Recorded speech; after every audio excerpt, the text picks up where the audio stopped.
ব্রহ্মায় নমঃ। ওম ব্রহ্মায় নমঃ। ওম ব্রহ্মায় নমঃ। ওম ব্রহ্মায় নমঃ।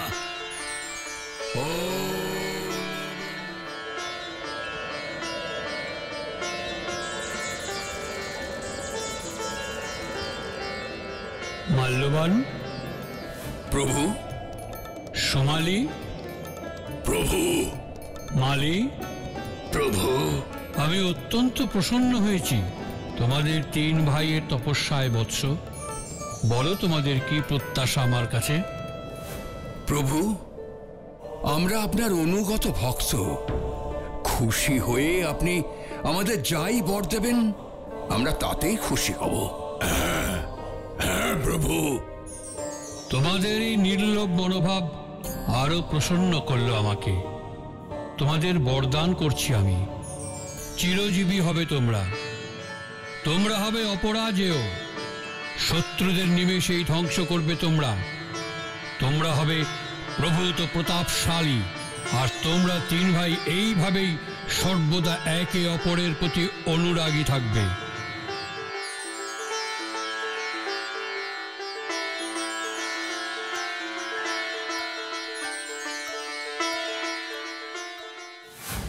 দু বছর খরার পর কি সুন্দর সোনালী ধান ফলেছে, তাই না? ভাইরে ঠিকই বলেছিস। এতদিন পরে ছেলে মেয়েদের একটু ভালো করে খাওয়াতে পড়াতে পারবো।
এইরকম ভাবে আগুনে সবকিছু দাউ দাউ করে জ্বলতে দেখতে আমার কিন্তু খুব ভালো লাগছে রে।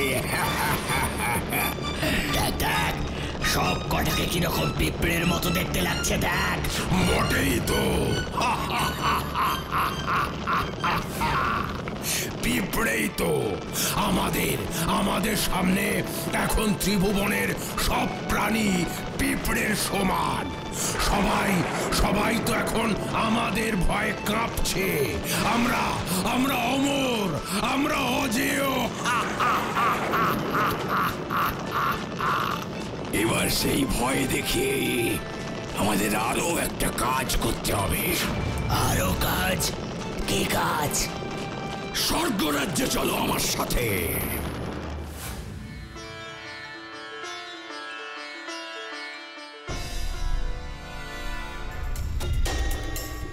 হে প্রভু বিশ্বকর্মা।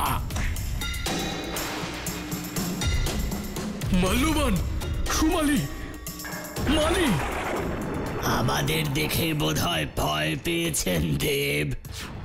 না, কোনো চিন্তা নেই।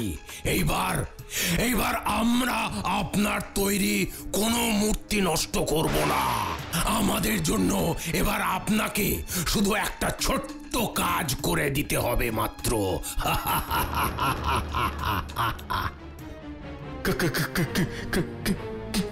কি কাজ? আমাদের একখানা অপূর্ব প্রাসাদ নগরী চাই, কারণ আমরা 3 ভাই ঠিক করেছি খুব তাড়াতাড়ি আমরা বিয়ে করব। যেখানে থাকবে প্রমোদ ভবন, সাজানো বাগান আর নৃত্য মঞ্চ। একদম ওই ইন্দ্রের অমরাবতীর মতো। না না না না, অমরাবতীর মতো কি করে হবে? তা হয় না। তাই নাকি? তাহলে তোমার হাতে গড়ার কোনো কিছুই ত্রিভুবনে আমরা আস্ত রাখবো না। না না না না না, এরকম করো না, এরকম করো না, তোমরা দয়া করো। ঠিক আছে, অমরাবতীর মতো একটা প্রাসাদ নগরী তোমাদের জন্য আমি তৈরি করে দেব।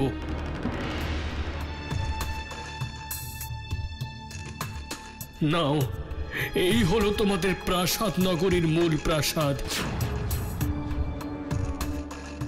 তোমাদের 3 জনের জন্য ব্যক্তিগত নৃত্যালয় এবং প্রমোদ উদ্যান আছে এর ভেতরেই।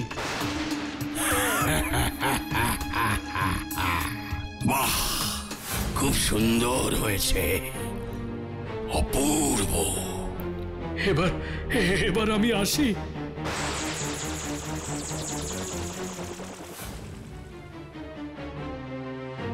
সবই তো হলো, এবার একটা বিয়ে করলে কেমন হয়? হ্যাঁ, তা তো করাই যায়, তবে তার আগে 3 জন মেয়ে দরকার। আর আমাদের 3 ভাইয়ের মধ্যে কখনো বিরোধ না তৈরি করতে পারে এমন মেয়ে দরকার আমাদের। তারাও যদি আমাদের 3 ভাইয়ের মতোই 3 বোন হয় তাহলে তো খুবই ভালো হয়। এরকম 3 জন সুন্দরীকে আমি চিনি। কারা? নর্মদা নামে স্বর্গে যে গান্ধর্বী আছে, তার 3 মেয়ে আছে। খুব সুন্দরী তারা, খুব সুন্দরী। কিন্তু আমাদের সাথে নর্মদা কি তাদের বিয়ে দেবেন? ত্রিভুবনে এমন সাহস কারো নেই যে আমাদের কোনো প্রস্তাবকে প্রত্যাখ্যান করে।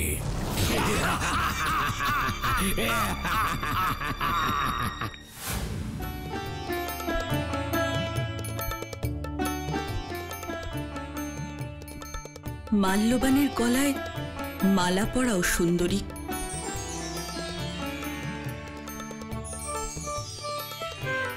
সুমালীকে মালা পরাও কেতুমতি।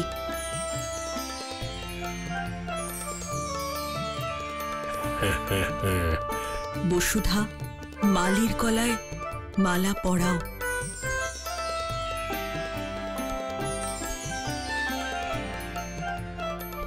আমি আমার 3 কন্যাকে তোমাদের হাতে সম্প্রদান করলাম।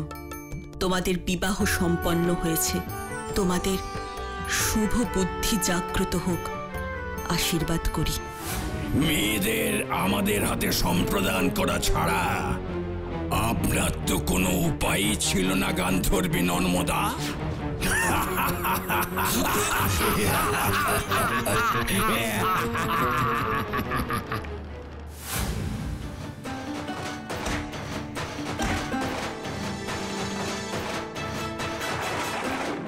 কি হলো? হঠাৎ থামলি কেন? দেখ দেখ, এদিকে দেখ।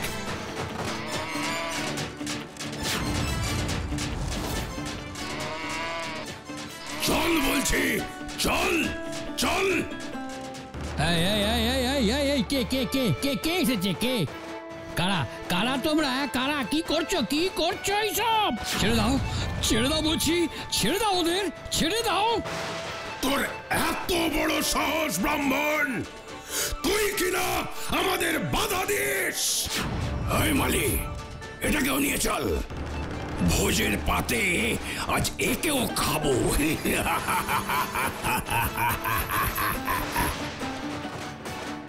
বাঁচাও বাঁচাও বাঁচাও, আমাকে বাঁচাও, বাঁচাও বাঁচাও বাঁচাও বাঁচাও।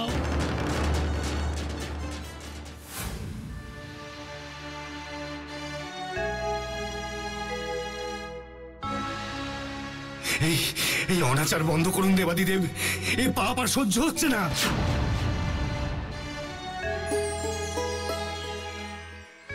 আপনাদের এত বিচলিত কেন মনে হচ্ছে? কি হয়েছে পবনদেব? একটু বিস্তারিত বলুন আমাকে। প্রভু, প্রজাপতি ব্রহ্মার আশীর্বাদ ধন্য 3 অসুর মাল্যবান, সুমালী এবং মালির অত্যাচারের কথা তো নিশ্চয়ই শুনেছেন। হ্যাঁ, শুনেছি। তাদের ধ্বংসলীলার কথা বিশ্বকর্মা ও দেবর্ষি নারদ আমায় বলেছেন। এবারে যে তারা সীমা ছাড়াচ্ছে, তাদের অনাচার চরম পর্যায়ে গিয়ে পৌঁছেছে প্রভু। কি? তাদের এত অধঃপতন হয়েছে? মানুষ, পশু পাখি সকলেই ওদের অত্যাচারে অতিষ্ঠ। শুধু শুধু হত্যাতেই তারা থেমে থাকেনি প্রভু, সেই গোব্রাহ্মণ দিয়ে তারা নিজেদের ভোজন সম্পাদন করেছে। তাদের ওপর আমার এই ক্রোধাগ্নি পড়লে তাদের সাথে সাথে আরো অনেক কিছু ধ্বংস হয়ে যাবে। তাই আমি কিছু করব না। আপনারা বরং ভগবান বিষ্ণুর শরণাগত হন। যথা আজ্ঞা মহাদেব। শুনলেন তো প্রভু সবই। এর একটা বিহিত করুন, আপনি কৃপা করুন প্রভু। এই অনাচার একমাত্র আপনিই বন্ধ করতে পারেন। আমি দেবর্ষি নারদের মুখে আগেই কিছুটা শুনেছিলাম। ওদের অন্তিম সময় আসন্ন। ওই 3 দুরাত্মাকে কালই আমি সম্মুখ সমরে পরাস্ত এবং বধ করব। নিশ্চিন্তে থাকুন আপনারা। অসংখ্য ধন্যবাদ প্রভু। একবার পাতাল রাজ্য থেকে আজ ঘুরে এলে কেমন হয়? যাওয়া হয়নি অনেকদিন। সবার মনের ভয়টাকে তো রাখতে হবে। প্রণাম প্রণাম প্রভু। কি খবর এনেছো বলদূত? স্বর্গরাজ্য থেকে খবর পেয়েছি প্রভু, আপনাদের বধ করবার জন্য শ্রী বিষ্ণু শরণাপন্ন হয়েছেন দেবতারা, আর সম্মুখ সমরে আপনাদের বধ করবেন বলে কথা দিয়েছেন শ্রী বিষ্ণু। এত সাহস ওই ভীতু দেবতাদের আমাদের বিরুদ্ধে চক্রান্ত করে! উচিত শিক্ষা দিতে হবে ওই দেবতাদের। হ্যাঁ, স্বর্গরাজ্যেই আজ আক্রমণ করি চলো তাহলে, পাতাল রাজ্য নয়। দিন দিন এই 3 রাক্ষসের অত্যাচারে প্রাণ অতিষ্ঠ হয়ে উঠছিল। প্রভু বিষ্ণু এবার এদের উপযুক্ত শাস্তি দেবেন। মূর্খ দেবতার দল! আমরা তার আগে তোদের উপযুক্ত শাস্তি দেব।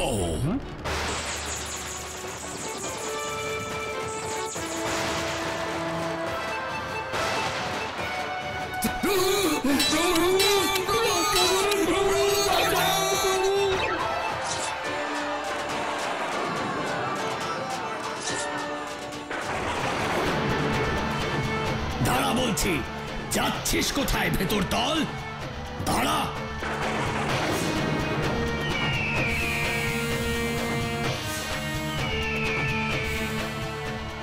ওই 3 অসুর দেবতাদের উপর আক্রমণ করেছে দেখছি। সর্বনাশ! দেবতারা এদের নিষ্ঠুরতার থেকে রক্ষা পাবে না। না না না, আর দেরি নয়, আর দেরি নয়। এক্ষুনি আমায় ভগবান বিষ্ণুকে সব সংবাদ দিতে হবে। হ্যাঁ প্রভু, প্রভু, প্রভু, প্রভু, প্রভু, প্রণাম প্রণাম প্রভু। মাল্যবান, সুমালী আর মালি স্বর্গরাজ্য আক্রমণ করেছে। সে কি? হ্যাঁ প্রভু, হ্যাঁ, দেখলাম কয়েকজন দেবতাকে তাড়া করেছে ওই অসুর মালি। আপনাকে ভয় পেয়ে স্মরণ করছে তারা। বোধহয় এদিকেই আসছেন।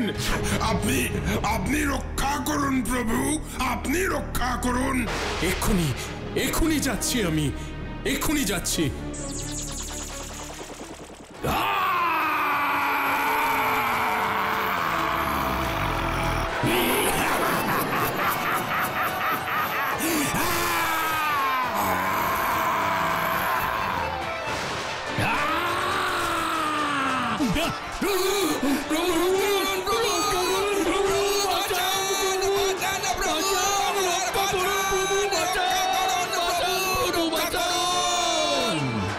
তোরা আমাদের হারাবি? দাঁড়া দাঁড়া বলছি, ডাক তোদের বিষ্ণুকে। কোথায় তিনি? ডাক তাকে।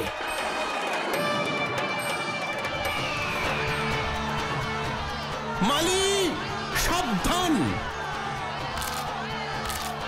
আর এক পায়ে গেলেই আমি তোমায় এখানেই হত্যা করব। তোমরা অনাচারের সব সীমা অতিক্রম করেছো। এই ভীরু দেবতাদের বাঁচাতে এসে গেছিস তুই।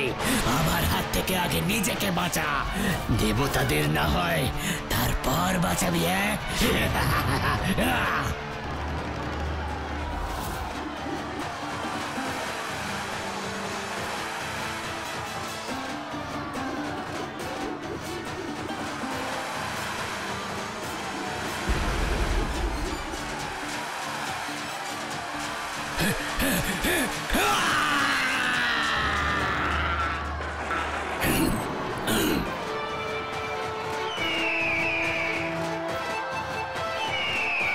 যদি প্রাণের ভয় থাকে তবে এক্ষুনি ওকে মুক্ত করো মাল্যবান। বিষ্ণু যে এতদিন পরে তাহলে নিদ্রাভঙ্গ হলো, কি বলো? মাল্যবান, নিদ্রাভঙ্গ অনেক আগেই হয়েছে আমার। তোমার ভাই মালির অন্তিম নিদ্রার ব্যবস্থা করে এলাম। মানে মানে মানে তোমরা এক্ষুনি যদি রণে ভঙ্গ না দাও তবে মালির মস্তকের মতো আমার পায়ের সামনে এসে পড়বে তোমাদের দুজনের মস্তক। আমাদের ভাইকে তুই হত্যা করেছিস, এত বড় সাহস তোর!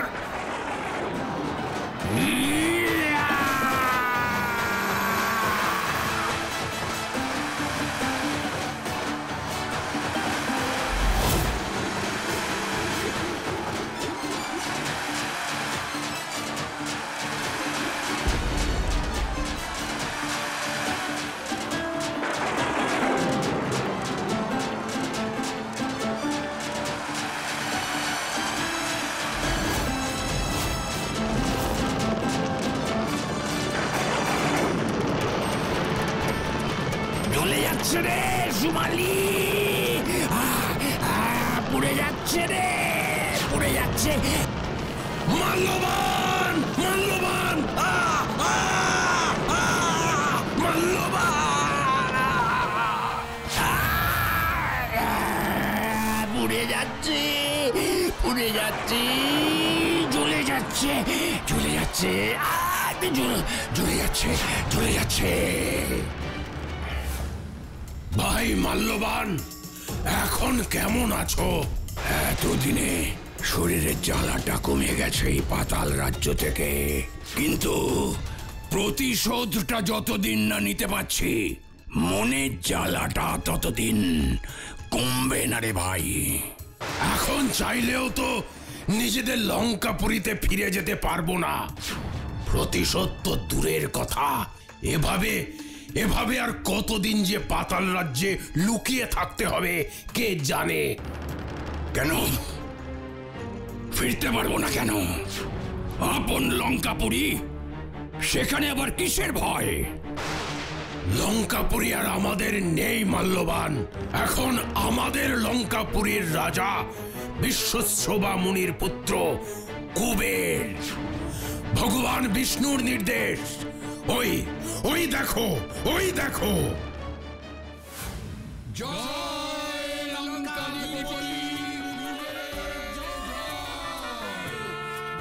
লঙ্কাধিপতি বিশ্বশ্রবা মুনি পুত্র রাজা কুবের রাজসভায় পদার্পণ করছেন। জয় রাজা কুবের, জয় জয় রাজা কুবের, জয় জয় রাজা কুবের, জয়।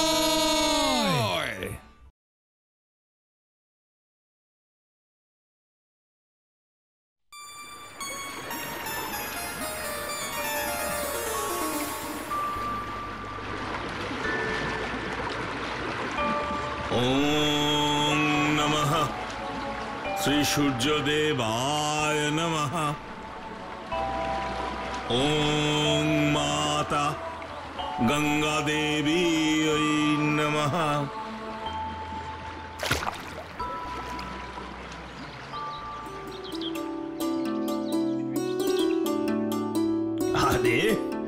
বিশু ঘটক যে দেখি। হ্যাঁ, কেমন আছো? সব কুশল তো? হ্যাঁ পুরুত মশাই, এই চলছে এক প্রকার। তা আপনার মেয়ে অন্নপূর্ণার খবর কি? বিয়ের কিছু ঠিক হলো? না, কোথায় আর কি হলো? পাত্রপক্ষের যা চাহিদা তা মেটানো আমার মতো গরিব পুরুতের পক্ষে সম্ভব নয়। তবুও চেষ্টা তো করতেই হবে। অত সুন্দরী গুণী মেয়ের বিয়ে হবে না তা তো হতে পারে না। চেষ্টার কোনো ত্রুটি করছি না বিশু। তারপর দেখা যাক ভগবানের যা ইচ্ছে।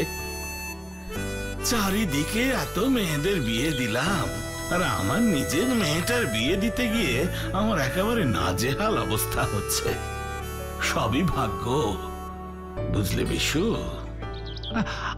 আপনি অত চিন্তা করবেন না, অত চিন্তা করবেন না পুরুত মশাই।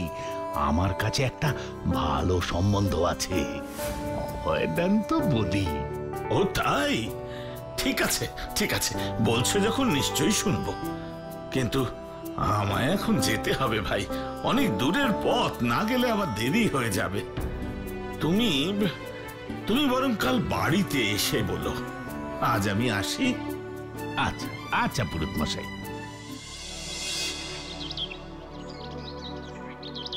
তা বিশু ঘটক কি বলছিল একবার শুনে এলেই তো পারতে। একেই মেয়েটার বিয়ে হচ্ছে না, তার উপর তুমিও অবহেলা করছো। সারা জীবন কি মেয়েটাকে ঘরে বসিয়ে রাখবে? এইভাবে বলো না সরলা, এইভাবে বলো না। আমার মেয়ের বিয়ের সম্বন্ধ যেচে ঘরে আসবে। হ্যাঁ, তুমি দেখো, ওর মতন গুণী মেয়ের জন্য ভগবান উপযুক্ত পাত্র নিশ্চয়ই নিশ্চয়ই ঠিক করে রেখেছেন, আমি বলছি। ছাতাটা নিয়ে যাও বাবা, বাইরে খুব রোদ।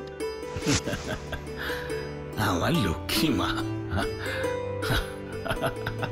ভালো থাকিস মা। আসি। সাবধানে যেও বাবা। দুগ্গা দুগ্গা।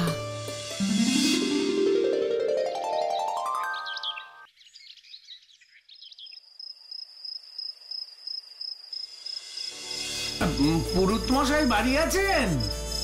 কে কে ডাকছেন? আমি আমি বিশু ঘটক। পুরুত মশাই আছেন? ও ও, আপনি? উনি তো এখনো বাড়ি ফেরেননি। একটা ভালো সম্বন্ধ ছিল অন্নপূর্ণা মায়ের জন্য, যদি অনুমতি দেন তাহলে বলি। ও হ্যাঁ হ্যাঁ, নিশ্চয়ই নিশ্চয়ই বলবেন। আসুন, ভেতরে আসুন। আমাদের পাশের গ্রামে জমিদার বাবু চক্রবর্তী মশাইয়ের ছেলে কলকাতা থেকে পড়াশুনো করে এসেছে। মস্ত বড় আপিসের বড় বাবু। চক্রবর্তী মশাই তাড়াতাড়ি ছেলের বিয়ে দিতে চান। যদি পুরুত মশাই একবার কথা বলেন তো। আমাদের মতন গরিব ঘরে ওনাদের মতন বড় বাড়ির ছেলে কি বিয়ে করতে রাজি হবে? তাছাড়া দেনা পাওনা তো। না না না, ওসব নিয়ে কিচ্ছু ভাববেন না। ওনাদের কোনো চাহিদা নেই, শুধু মেয়েটি সুন্দরী হতে হবে। আর আপনারা নিজেরা যেটুকু পারবেন দেবেন, ব্যাস। আর কিছু না, শুধু শুধু একটাই একটু অসুবিধে আছে। অসুবিধে? কিসের অসুবিধে? না না, ওই বড় বাড়ির ছেলে তো, তার উপর বড় বড় লোকেদের সঙ্গে ওঠা বসা, তাই ওই মাঝে মধ্যে একটু আধটু শখে এটা ওটা খেয়ে ফেলে আর কি। বুঝতেই তো পারছেন। ও, তা বেশি নয় তো? মানে বুঝতেই পারছেন, আমাদের তো একটাই মেয়ে। আরে না না না, ওই মাঝে মধ্যে আর কি বন্ধুদের পাল্লায় পড়ে ওই একটু আধটু। উনি একদম চিন্তা করবেন না আপনি। সত্যি কি আমাদের অন্নপূর্ণার কপালে এত ভালো ছেলে আছে? কে জানে। ঠিক আছে, উনি এলে আমি কথা বলি, দেখি উনি কি বলেন। ঠিক আছে ঠিক আছে, আমি তাহলে আমি তাহলে এখন আসি। পুরোহিত মশাইকে আমার প্রণাম জানাবেন।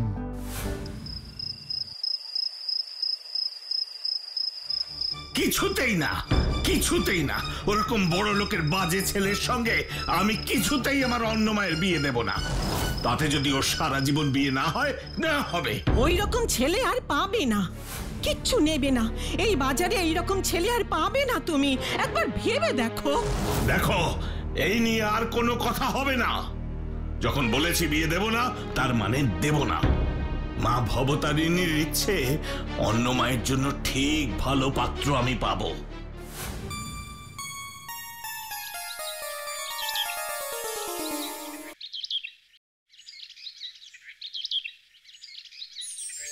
ভবসাগর তারণ কারণ হে, গুরুদেব দয়া করু দীন জনে।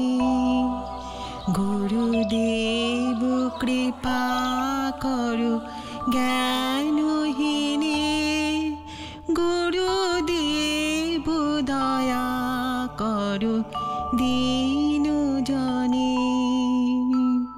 বাহ বাহ, কি সুন্দর গলা। বিমল, আমি এক্ষুনি মন্দিরে যেতে চাই। আগে হুজুর, সত্যি সত্যি খুব সুন্দর গান। চলুন চলুন হুজুর, গিয়ে দেখি কে গান গাইছে।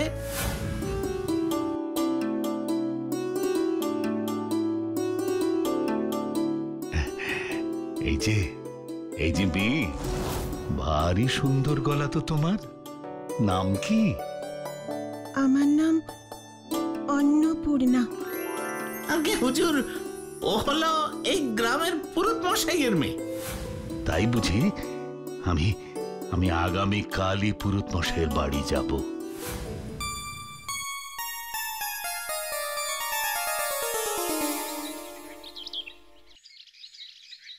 বাড়ি আছেন নাকি? কে কে? ওমা, এ কি সৌভাগ্য আমার! এ যে স্বয়ং ভগবান এসেছেন আমার বাড়িতে। আসুন আসুন জমিদার মশাই, আসুন আসুন। আপনার মেয়েকে কাল মন্দিরে দেখলাম। রূপে লক্ষ্মী, গুণে সরস্বতী। আমার একমাত্র ছেলের জন্য ওকে আমি আমার ঘরের বউ করে নিয়ে যেতে চাই, যদি আপনার অনুমতি থাকে। মা ভবতারিণী কৃপা করলে, এ তো আমার সৌভাগ্য। আপনি স্বয়ং এসে আপনার ছেলের জন্য আমার মেয়ের বিয়ের প্রস্তাব দিলেন। ওগো, শুনছো? শুনে যাও, এদিকে এসো, এদিকে এসো, শাঁখ বাজাও। বলেছিলাম না আমাদের অন্য মায়ের জন্য ভগবান ঠিক কোনো না কোনো ব্যবস্থা করে রেখেছেন।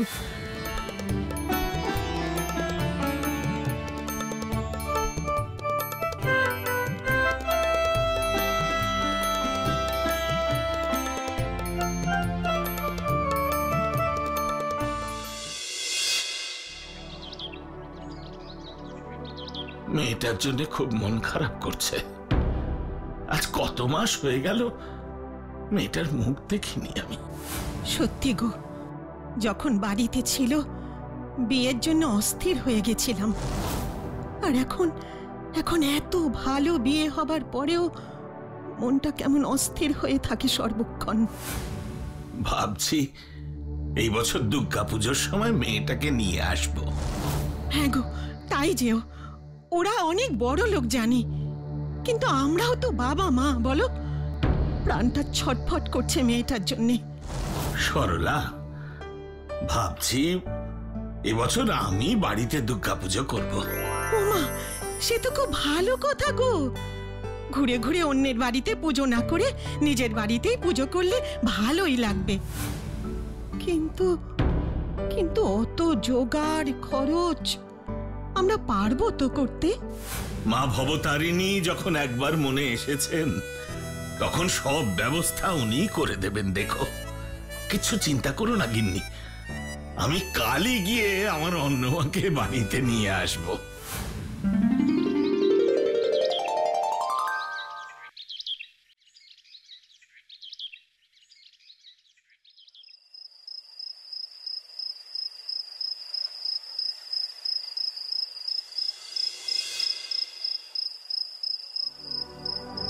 এতদিন পর মেয়েটাকে দেখতে গেলাম, একবার দেখতে অবধি দিল না।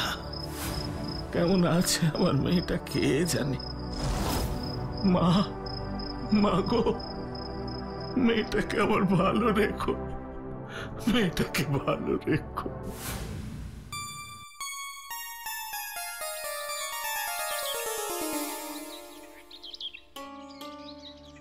হরেন, হরেন আছো নাকি? পেন্নামহী পুরুত মশাই, বলেন বলেন। এবার মায়ের পুজো করব, বুঝলে? বাহ, এ তো ভারী উত্তম প্রস্তাব। এই না 10 টাকা ধরো।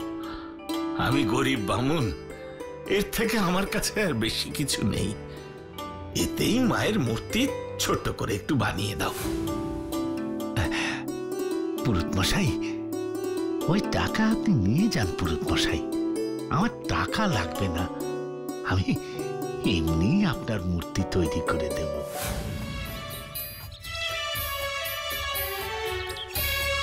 আজ পুজোর দিনে সবাই আনন্দ করছে, শুধু শুধু আমার মেয়েটাই এলো না আমার কাছে, আমার মেয়েটাই এলো না। হ্যাঁ গো, ওরা কি আমাদের মেয়েটাকে কোনোদিনই আর আসতে দেবে না? আমরা গরিব বলে এইভাবে অপমান করবে? একই সরলা, তোমার গা তো দেখছি একেবারে জ্বরে পুড়ে যাচ্ছে। কি করি কি করি? দাঁড়াও দাঁড়াও, আমি বরং একটু তোমার মাথায় জলপট্টি দিয়ে দিই। তুমি শো শো, আমি জলপট্টি দিয়ে দিচ্ছি। তুমি তুমি আর একবার যাও জমিদার বাড়িতে, ওনার পায়ে পড়ে অনুরোধ করো। উনি নিশ্চয়ই অন্নপূর্ণাকে আসতে দেবেন আমাদের কাছে। বেশ, তুমি যখন বলছো সরলা, তখন আমি না হয় আরেকবার যাব, না হলে আমার পুজোটাই হয়তো বন্ধ করতে হবে।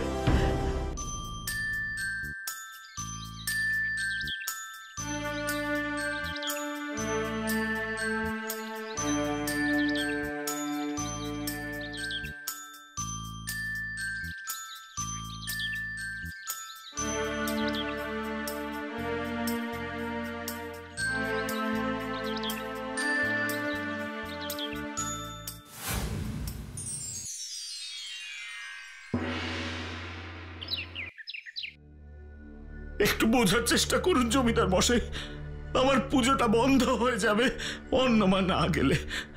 আপনার তো এত লোকজন, এত আত্মীয় স্বজন রয়েছে, আমার তো আর কেউ নেই অন্নমা ছাড়া। না না না না পুরুত মশাই, তা কি করে সম্ভব? ওর পুজোর কাজে মুগ্ধ হয়েই তো আমি ওকে আমার পুত্রবধূ করে নিয়ে এসেছি। এখন আমার বাড়ির পুজো ছেড়ে ও কিছুতেই অন্য কোথাও যেতে পারবে না। আমায় আপনি ক্ষমা করবেন।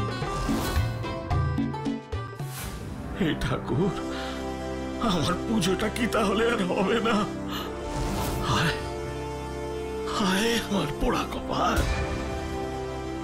বাবা, ও বাবা, বাবা একটু দাঁড়াও, একটু দাঁড়াও।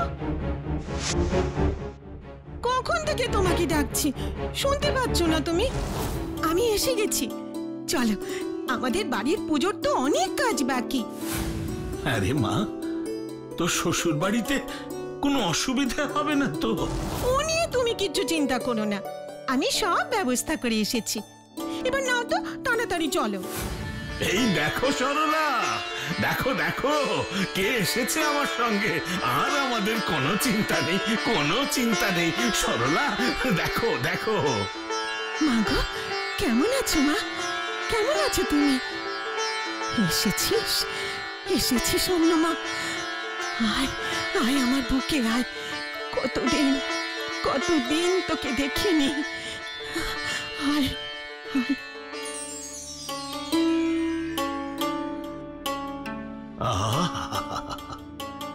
কি অপূর্ব মায়ের মুখ, যেন সাক্ষাৎ মা এসে দাঁড়িয়েছেন সামনে। চোখ যে সরাতেই পারছি না, সত্যি গো, এত বছর ধরে মায়ের প্রতিমা দেখছি, কিন্তু এই রকম সুন্দর মায়ের রূপ আগে কখনো দেখিনি। মার চারিপাশ দিয়ে দেখো দেখো কেমন জ্যোতি বেরোচ্ছে। নাও বাবা, বেলা হয়ে এলো, আর দেরি না করে এবার পুজোয় বসো। হ্যাঁ মা, এবার তুই এসেছিস, আমার কোনো চিন্তা নেই। নিজের হাতে মাকে এত অপূর্ব সাজিয়েছিস, আমার মন ভরে গেছে। আজ আমি আমার মনের সুখে পুজো করব। বাবা, আমার কিন্তু একটা আবদার রাখতে হবে। এই বছর আমরা সবাইকে নেমন্তন্ন করব। সবাইকে?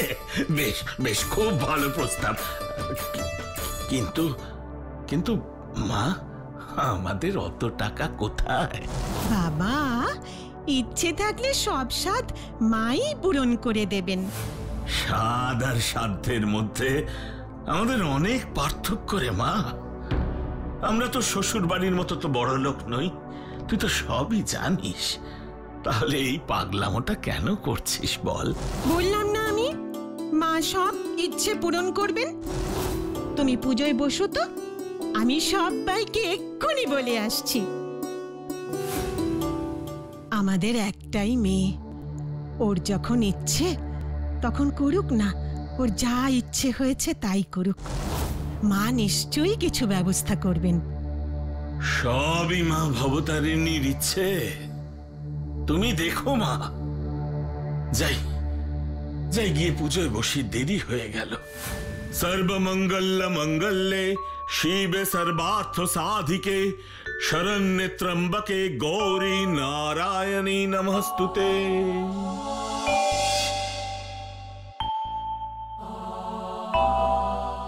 আসুন আসুন আপনারা, কি সৌভাগ্য আমার। আসুন আসুন। মা অন্নপূর্ণা গিয়ে বলল আপনি পুজো করছেন, আমাদের প্রসাদ খাওয়াবার জন্য ডেকেছেন, তাই আর না বলতে পারলাম না। একজন সৎ ব্রাহ্মণ নিজে নেমন্তন্ন করলে না এসে পারা যায় বলুন? অন্নপূর্ণার মতো মেয়ে 7 জন্মের ভাগ্য করে পেতে হয় পুরুত মশাই, একেবারে সাক্ষাৎ মা দুর্গা। আগে সবই মায়ের কৃপা। আপনারা আপনারা সবাই বসুন দয়া করে। কি হবে গো গিন্নি? হ্যাঁ, আমার বোধহয় আর মান সম্মান রইল না। অন্য মা কি সব রান্না করছে, ও কিছু একটা ঠিক করবে, তুমি এত চিন্তা করো না তো। বাহ, এরকম প্রসাদ সারা জীবনেও খাইনি, কি অপূর্ব স্বাদ। আহা, ঠিক বলেছো ভায়া, এ তো যে কোনো মহাভোজের থেকেও অনেক বেশি সুস্বাদু। বাবা বাবা বাবা, আপনারা সবাই এসে আমার বাড়ির প্রসাদ গ্রহণ করছেন, এ যে কি আনন্দ তা বলে বোঝাতে পারবো না আমি। আমার অন্য মা যখন নিজের হাতে দায়িত্ব তুলে নিয়েছে, তখন আমি নিশ্চিন্ত। দেখলে তো সব কিছু কি সুন্দর করে ও ব্যবস্থা করলো। ভালো থাক মা, সুখে থাক, সুখে থাক। মায়ের ইচ্ছায় পুজো বেশ ভালোভাবেই সম্পন্ন হলো। আজ শেষের দিনটা মনটা খুব খারাপ লাগছে গিন্নি। কটা দিন দেখতে দেখতেই কেটে গেল, মায়ের আবার শ্বশুর বাড়ি যাবার সময় হয়ে গেল। আর আমার মেয়েটাও তো তার সঙ্গে চলে যাবে ভেবেই আমার খারাপ লাগছে গিন্নি। কিন্তু ওকে আটকে রাখবোই বা কিভাবে বলো? আরে মা অন্নপূর্ণা, কি করছিস? মায়ের জন্য করা দধিকর্মা খেয়ে নিলি? ওর বোধহয় মাথায় ব্যায়ামও হয়েছে। তুমি আবার সব জোগাড় করো দেখে গিন্নি। হ্যাঁ গো সরলা, আমার অন্য মাকে দেখছি না অনেকক্ষণ। সে কি আমার উপরে রাগ করে এখানে আসছে না? হ্যাঁ, না না, ও তো শ্বশুর বাড়ি যাবে বলে বসে আছে, তোমার জন্য অপেক্ষা করছে। আমার মাটা আজকেই চলে যাবে। কোথায় আমার অন্য মা? কোথায়? হ্যাঁ, দেখতে পাচ্ছি না যে। হ্যাঁ রে, ডাকছি যে তোকে। কোথায় গেলি মা? ও গিন্নি, গিন্নি, আমার ভালো লাগছে না। আমি আসছি এক্ষুনি।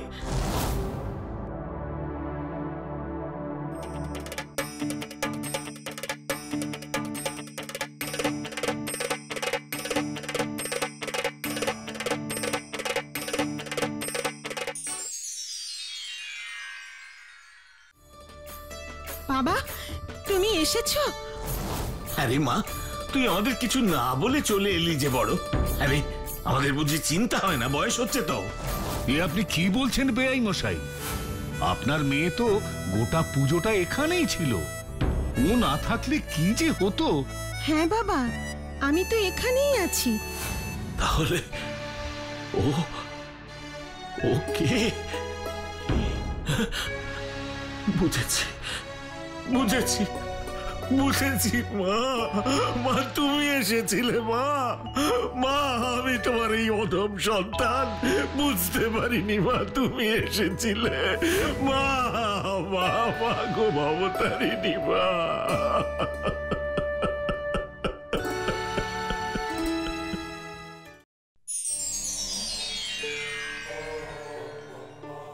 নারায়ণ নারায়ণ।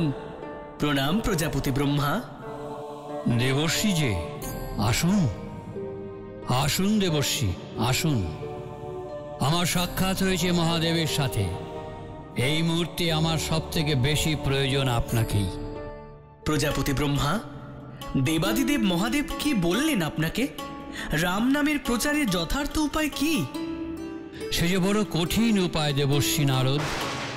মহাদেব বলেছেন, মর্তে এমন এক মহাপাপী মানুষ আছে যার পাপের ঘড়া পরিপূর্ণ হয়েছে, তাকেই দান করতে হবে রাম নাম। নারায়ণ নারায়ণ, এ তো অতি উত্তম প্রস্তাব প্রজাপতি ব্রহ্মা।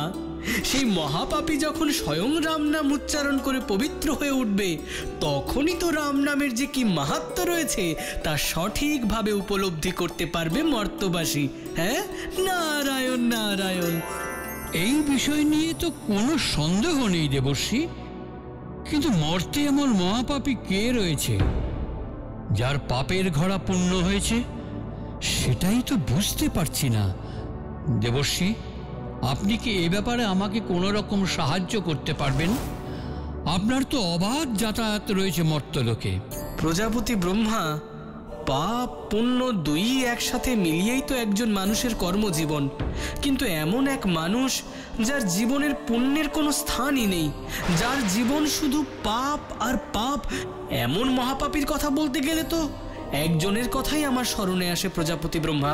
আপনি জানেন তাকে? কে সেই মহাপাতক? হ্যাঁ জানি, চব্বক মুনির পুত্র দস্যু রত্নাকর।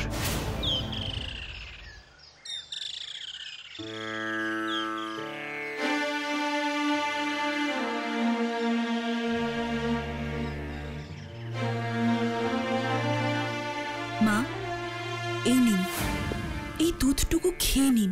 কাল থেকে কিচ্ছুটি মুখে তোলেননি। এভাবে শরীর কতক্ষণ দেবে মা? কাল রাতে রত্নাকর কখন ফিরেছে বৌমা? উনি কাল রাত থেকে এখনো ফেরেননি মা। কি?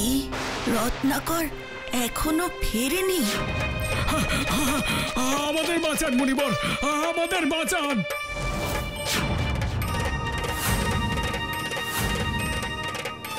আরে ওঠো ওঠো ওঠো, বলো আমাকে কি হয়েছে তোমাদের?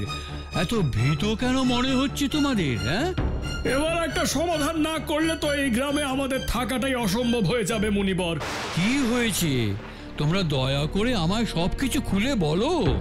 আজ সকালে আমার বৌমা সরোবর থেকে জল আনতে গিয়েছিল। আপনার ছেলে দস্যু রত্নাকর তার কানের সোনার মাকড়ি লুট করতে গিয়ে তার কান শুদ্ধ কেটে নিয়ে গেছে। আপনি আমাদের রক্ষা করুন মুনিবর, না হলে আমরা বাঁচতে পারবো না মুনিবর, আমরা বাঁচতে পারবো না।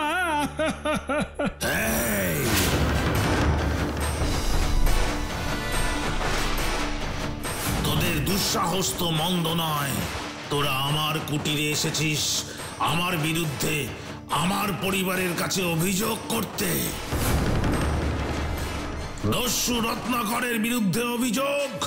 মা করে নিতে গিয়ে আজ তোর ওই ছেলের বউয়ের কান কেটে নিয়েছি। এবার তোদের জিভগুলো কাটবো। আয় দেখি।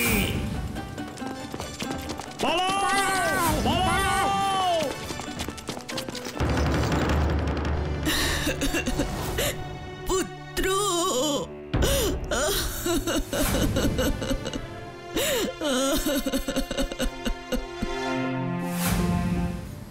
দেবর্ষি, আপনার মুখে এই রত্নাকরের বর্ণনা শুনে আমার যা মনে হচ্ছে এই সেই মহাপাতক যার কথা স্বয়ং দেবাদিদেব মহেশ্বর আমায় বলেছেন। হ্যাঁ প্রজাপতি, এই রত্নাকর শিশু হত্যা, গো হত্যা, ব্রাহ্মণ হত্যা সব কিছুতেই সিদ্ধহস্ত। এই রত্নাকরের ন্যায় নরাধম মহাপাতক এই মুহূর্তে মর্তালোকে আর কেউ আছে বলে আমার অন্তত মনে হয় না। তবে আর বিড়ম্বনা কিসের? এক্ষুনি এর কাছে যাই, চলুন। তাই চলুন প্রভু, তাই চলুন।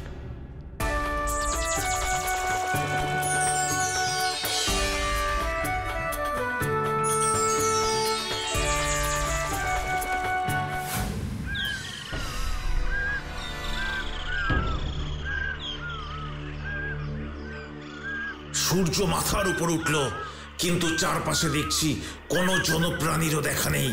তাহলে কি আজকে দস্যু রত্নাকরকে খালি হাতেই ফিরে যেতে হবে? না, লোকজন তো দূরের কথা, একটা কুকুর পর্যন্ত নেই। আরে ওই তো কেউ আসছে বলে মনে হচ্ছে। হ্যাঁ হ্যাঁ, তো বেশভূষা যা দেখছি তাতে তো সন্ন্যাসী বলে ঠাওর হচ্ছে। হ্যাঁ, কিন্তু সন্ন্যাসীরা তো নিজেরাই ভিক্ষা করে পেট চালায়, এদের কাছে কি বা থাকবে আর। তবে দুজনের পোশাকগুলো কিন্তু মন্দ নয়, দেখে তো একদম নতুন বস্ত্র বলে মনে হচ্ছে, চকচক করছে একেবারে। আচ্ছা, যদি এই সন্ন্যাসীদের পোশাক দস্যু রত্নাকর পরে তবে কেমন হবে? তাহলে দস্যু রত্নাকরের আজকের শিকার হবে এই দুই সন্ন্যাসী। ওই দুই সন্ন্যাসী এখানে পৌঁছানোর আগে আমাকে লুকিয়ে থাকতে হবে। দেবর্ষি নারদ, আপনি সঠিক জানেন যে দস্যু রত্নাকর এই বনের মধ্যেই থাকেন? হ্যাঁ প্রভু, রত্নাকর এই বনে থেকেই তার শিকার খুঁজে বেড়ায়। কিন্তু আমি তো তাকে চিনি না, তাই আপনি একটু নজর রাখবেন। চিন্তা করবেন না প্রভু, আমাদের তাকে চেনার কোনো প্রয়োজন নেই। ওর প্রবৃত্তি ওকে আমাদের কাছে টেনে আনবে।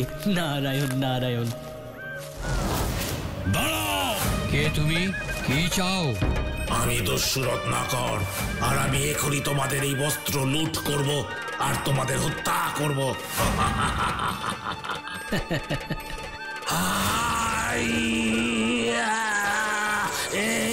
কি এটা কি হচ্ছে? আমি তো মুগুরটা ঘোরাতে পারছি না, শরীরে কোনো শক্তি পাচ্ছি না। কে কে কে তোমরা? আমাকে ভয় দেখাচ্ছ? কে কে আমাকে জব্দ করতে চাইছো? কে তোমরা? কি কি কি কি কি ভাবছোটা কি? এইভাবে দস্যু রত্নাকরের হাত থেকে মুক্তি পেয়ে যাবে তোমরা? অসম্ভব। আমরা দুজন সন্ন্যাসী, ধন সম্পত্তি, অর্থ কোনো কিছুর প্রতিই আমাদের কোনো মোহ নেই। আমাদের মতো সামান্য এই সন্ন্যাসীদের হত্যা করে এই সামান্য বস্ত্র ছাড়া কি বা এমন পাবে তুমি? তুমি কি জানো, 100 শত্রু মারলে তুমি যে পাপ করবে, একটি গরু হত্যা করলেও তার সমান পাপ করবে। আবার 100 গরু মারলে যে পাপ করবে, একজন নারী হত্যা করলে ঠিক সেই পরিমাণ পাপ করবে। এসব আপনি আমায় কেন বলছেন? আমি এসব শুনতে চাই না, আমি এসব শুনতে চাই না। দাঁড়াও বৎস, এখনো আমার কথা শেষ হয়নি। 100 নারীকে হত্যা করলে তুমি যে পরিমাণ পাপ করবে, আবার একজন ব্রাহ্মণ হত্যা করলে সেই একই পাপ করবে। আবার 100 ব্রাহ্মণ হত্যা করলে যে পাপ করবে, একজন ব্রহ্মচারীকে মারলে সেই পরিমাণ পাপ করবে। আর একজন সন্ন্যাসী হত্যার পাপ, সে তো পরিমাপযোগ্যই নয়। একটা কথা জেনে রেখো দস্যু রত্নাকর, একজন সন্ন্যাসী যে পথ দিয়ে যায় তার চারিপাশের 4 ক্রোশ জমি দৈর্ঘ্য প্রস্থের দিক থেকে এক পবিত্র তীর্থক্ষেত্রে পরিণত হয়। সেখানে পাপীর কোনো স্থান নেই। দুজন সামান্য সন্ন্যাসীকে হত্যা করবার জন্য এত পাপ পুণ্যের বিচার? আমি আজ পর্যন্ত যতজন সন্ন্যাসীকে হত্যা করেছি তত পর্যন্ত তো আমি গুনতেও শিখিনি। তাই আমাকে সব ভয় দেখিয়ে কোনো লাভ নেই। তোমাদের মৃত্যু অনিবার্য। মরবার জন্য প্রস্তুত হও। দাঁড়াও রত্নাকর, তুমি মহাপাপী হতে পারো, কিন্তু আমরা তো তা নই। আমাদের মৃত্যু তোমার জন্য কোনো ক্ষতির কারণ হোক সেটা আমরা চাই না, আর সেই পাপের কারণে আমাদের শুদ্ধাচারী জীবনকে মৃত্যুর পথে কালিমালিপ্ত করুক সেটাও আমরা চাই না। তোমরা বন্ধনহীন সন্ন্যাসী, তোমরা মারা গেলে কার কি ক্ষতি বৃদ্ধি হবে তাই সময় নষ্ট করে লাভ নেই। ক্ষতি হয়ে যাবে, মস্ত ক্ষতি হয়ে যাবে। তুমি এই মুগুর দিয়ে যখন আমাদের হত্যা করবে তখন সেই রক্তের গন্ধের লোভে নানা পোকা মাকড় আর পিঁপড়ে আসবে, আর আমাদের দেহ যদি তাদের উপরে পড়ে তাহলে তাদের মৃত্যু ঘটবে। তাই আমাদের হত্যা করবার জন্য তুমি আমাদের এমন কোনো স্থানে নিয়ে চলো যেখানে কোনো পোকা মাকড় কীট পতঙ্গ কিচ্ছু থাকবে না। বাবা, পাপ পুণ্য নিয়ে এত ভাবনা কেন? তুমি ভাবো না? পর্বতের সমান তোমার পাপ, সেই পাপের দায়ভার কে নেবে কখনো ভেবে দেখেছো? কেন আমার পরিবারের সদস্যরা নেবে? এই দস্যুবৃত্তি থেকে আমি আমার সাথে আমার পরিবারেরও তো প্রতিপালন করি।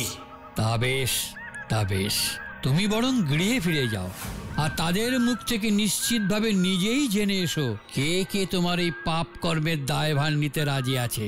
আমরা ততক্ষণ এখানেই তোমার জন্য অপেক্ষা করছি। তারপর আমি চলে যেতেই আপনার যদি এখান থেকে পালিয়ে যান। রত্নাকর, আমাদের যদি যাওয়ারই হতো তাহলে তোমার ক্ষমতা ছিল না আমাদের আটকে রাখবার। প্রভু যদি তোমার মুগুরকে বাধা দিতে পারেন তবে তোমাকেও বাধা দিতে পারেন। হ্যাঁ, কিন্তু তবু। কোনো কিন্তু নয় রত্নাকর, কোনো কিন্তু নয়। তুমি যাও, তোমার জন্য আমরা এখানেই অপেক্ষা করছি। বেশ, আমি তবে যাচ্ছি, আর আপনাদের প্রশ্নের উত্তর নিয়ে খুব তাড়াতাড়ি ফিরছি।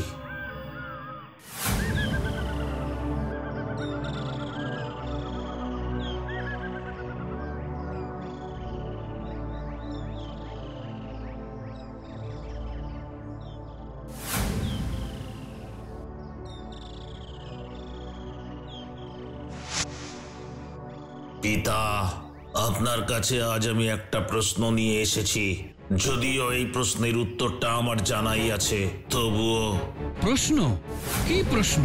আমি আমার জীবনে যে পরিমাণ পাপ করেছি এই দস্যুবৃত্তির জন্য, সেই পাপের ভাগ আপনি নেবেন তো পিতা? কি? তোমার এই দুষ্কর্মের জন্য যে পাপ তুমি অর্জন করেছো তার ভাগীদার হব আমি? কিন্তু আমি তো যত ধন সম্পত্তি লুট করেছি, যা পাপ করেছি, তার সবটাই তো এই সংসার প্রতিপালনের জন্য ব্যয় করেছি পিতা। আপনার সেবায় ব্যয় করেছি, তাহলে আপনি কেন আমার পাপের ভার নেবেন না? শোনো রত্নাকর, তুমি যখন প্রথম ভূমিষ্ঠ হলে সেদিন আমি প্রথম পিতা হলাম। পিতা হয়ে তোমাকে প্রতিপালনের জন্য, তোমার মুখে অন্ন তুলে দেবার জন্য আমাকে যদি কোনো অন্যায় কাজ করতে হতো তাহলে তার সেই ভার কি তুমি নিতে? কিন্তু আমি তো তখন শিশু ছিলাম পিতা, তাহলে কিভাবে আপনার সেই পাপের দায় আমার উপর বর্তায়? তুমি বোধহয় ভুলে যাচ্ছ রত্নাকর, শাস্ত্র মতে বার্ধক্য হলো মানুষের জীবনের দ্বিতীয় শৈশব পর্ব। তাই এই শেষ বয়সে পৌঁছে আমিও তোমার কাছে এখন পুত্র সমান, আর সেই একই যুক্তিতে তুমি আমার পিতার সমান। তাই এখন আমাকে প্রতিপালনের ভার তোমার কাঁধে, আর সেই অন্ন সংস্থানের জন্য তোমাকে যদি কোনো পাপ কাজ করতে হয় তার দায়িত্ব সম্পূর্ণ তোমার। তার মানে আমার পাপের ভাগ আপনার নয়, আপনার নয়, এ পাপ শুধু আমার। আমার মা, মা, আমি তোমার কাছে একটা প্রশ্ন নিয়ে এসেছি মা। তুমি কি আমার উপর রেগে আছো মা? কি হলো মা, কথা বলছো না কেন মা? তোমার যা বলার আছে বলো। আচ্ছা মা, আমি এই সংসার প্রতিপালনের জন্য নানা রকম দুষ্কর্ম করে থাকি, এই হাতে কতজনকে হত্যা করেছি, কত পাপের সঞ্চয় করেছি। এই পাপের ভাগ তুমি নেবে তো মা? কুলাঙ্গার কোথাকার, লজ্জা করে না? শুধুমাত্র অন্য সংস্থান করিস বলে আমি তো নারকীয় পাপের ভাগীদার হব? পিতাও এই রকম বলল, তুমিও সেই একই কথা বলছো মা। তুমি তো আমাকে গর্ভে ধারণ করেছো মা। ভুল করেছি, তোমাকে জন্ম দিয়ে আমি ভুল করেছি। তোমার মতো কুলাঙ্গারের জন্ম দিতে গিয়েও তো আমাকে 9 মাস যন্ত্রণা সহ্য করতে হয়েছিল। সেই সময়ের একটা দিনের যন্ত্রণাও কি তুমি বহন করতে পারবে? পারবে না। এখন এসেছো নিজের নারকীয় পাপের ভাগীদার করতে। যাও, দূর হয়ে যাও বলছি। আমাকে আর একদম মা বলে ডাকবে না। ডাকবে না আমাকে মা বলে, ডাকবে না আমাকে মা বলে।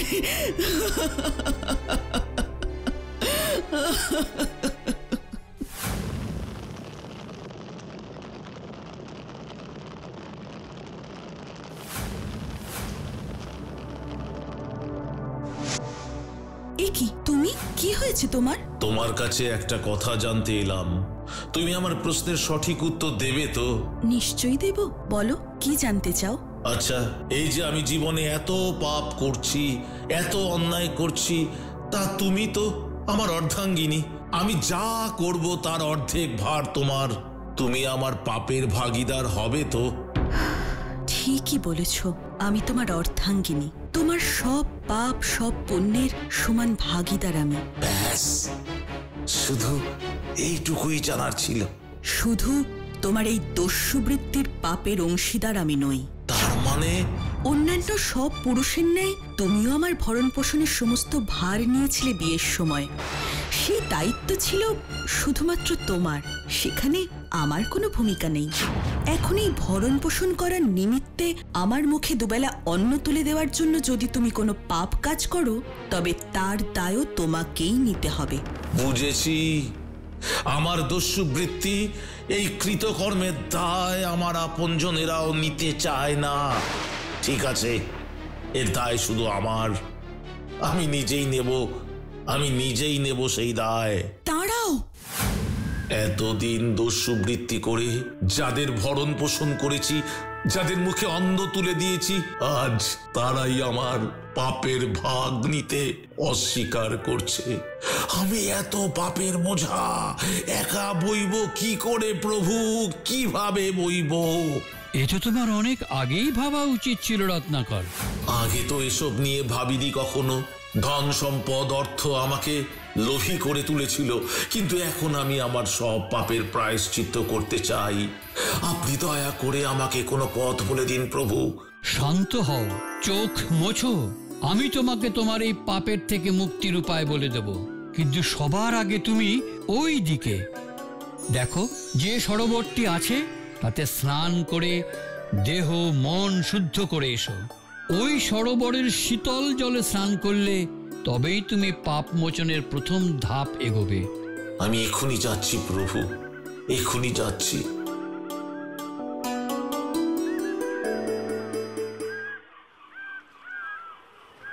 এই তো আর কিছু সময়ের মধ্যেই আমি সরোবরে পৌঁছে যাব। শীতল জলে স্নান করে সন্ন্যাসীদের কাছে গিয়ে নিজেকে পাপ মুক্ত করব। আর নয়, অনেক পাপ করেছি জীবনে, এবার প্রায়শ্চিত্ত করতে হবে।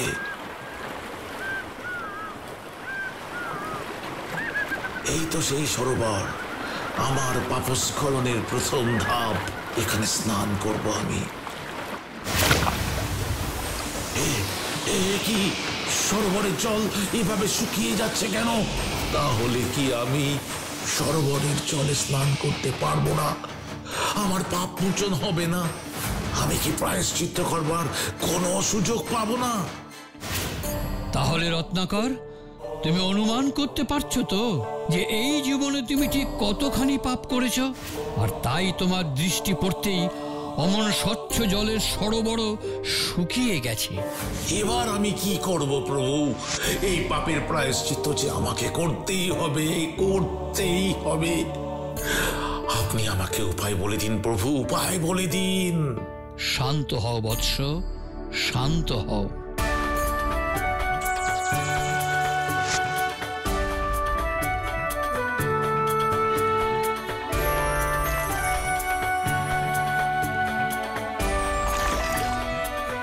দেবলোকের এই পবিত্র বাড়িধারায় তোমার শরীর এখন শুদ্ধ। ধন্যবাদ প্রভু।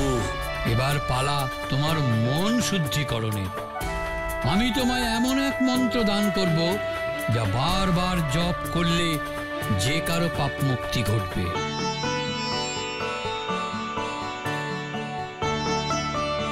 রাম রাম, এই রাম নাম তুমি জপ করো রত্নাকর।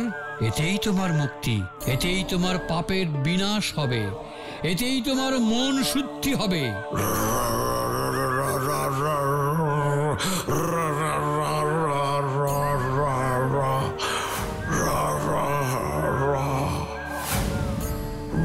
প্রভু, আমি যে এটুকু বলতে পারছি না। আমি তো ওই নাম উচ্চারণই করতে পারছি না। রত্নাকর, তুমি এত পাপ করেছো যে ওই পাপী জিহ্বায় তুমি ভগবানের নামটুকু উচ্চারিত করতে পারছো না। একটি উপায় আছে প্রজাপতি, আমরা রত্নাকরকে দিয়ে রাম নামকে অন্যভাবে বলানোর চেষ্টা করতে পারি। বেশ, তবে চেষ্টা করে দেখা যাক।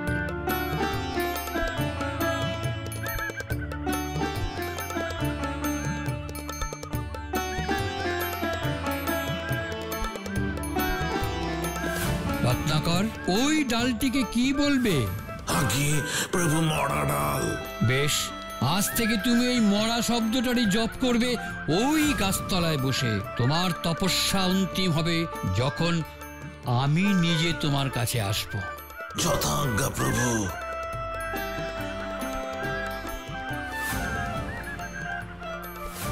আর শোনো, তুমি মরা শব্দ জপ করবে, মরা নয়। মরা মরা মরা মরা মরা মরা মরা মরা। এইভাবেই মরা শব্দ জপ করতে করতে রাম নাম উচ্চারণ করেন দস্যু রত্নাকর। এইভাবেই তিনি তার পাপের প্রায়শ্চিত্ত করেন। দস্যু রত্নাকর হয়ে ওঠেন মহারিষি বাল্মীকি।